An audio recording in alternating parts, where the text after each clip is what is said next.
Why are not you going? Only us? Only us? 所以说我们就是在这个交流上面的。 You're not allowed to go in? Well, I can go in. You can? Yeah,所以说有时候我们也可以 I can go in and they cannot. 哦，这个是我。 Come on. They can. Right? Okay. Okay. Oh my god. This is ridiculous. I'm sorry, I cannot help you. Really. Oh my god. This is what's going on in Guangzhou right now. Black people have been kicked out of their apartments. Students have been kicked out of their dormitories because there's been a new surge of corona in China. And they're saying this is coming from black people. Even if some black people have corona disease, is this how to treat people?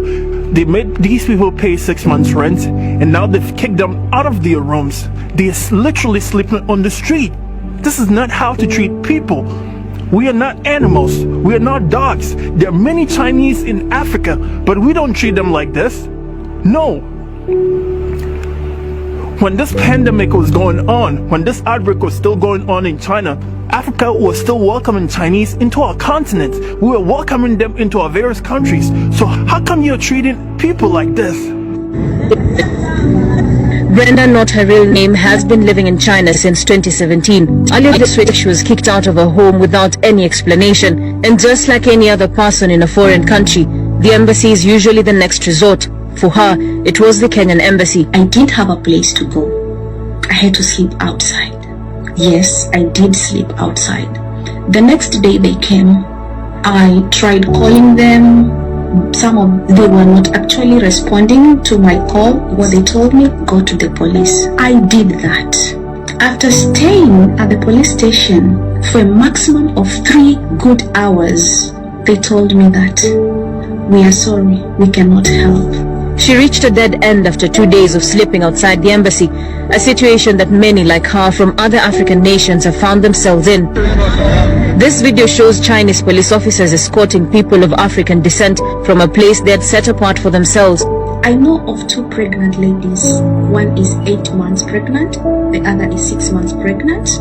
They cannot access hospital. Patricia, also not her real name, was lucky to have escaped the eyes of Chinese nationals who came knocking in her house earlier today. Our conversation on phone revealing just how scary everything is. Now I don't have food. I don't know what to do. I can't just go to the street. I don't want to sleep outside. Now it's either I choose to have somewhere to sleep or I choose food.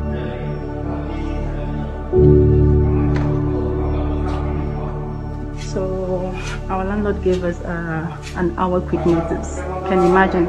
Only in China that the landlord would just come, switch off your lights and give you an hour quick notice to leave. When you have legal signed documents with him, you have contracts of a 6-month rent. You're paid upfront with the taxation and everything. And then the landlord will just come to your door and knock and tell you he's coming up in 10 minutes, that he's giving you an hour to pack out. With the whole situation out there. Right? Even you don't are we animals? What's sad in Spain is that all these people were staying in China all this while when the outbreak was going on. How many black people died from this disease in China? But now that things are getting a little better, this is how you're treating us? This is unacceptable. Guys, I know this video is very upsetting and a lot of people are angry. I am too. But we shouldn't start attacking Chinese in Africa in retaliation. And an eye for an eye will only make us all go blind. All I want you to do is to keep sharing this video and let's draw people's attention to this. Let's draw our government's attention to this so that something can be done about this. Shalom.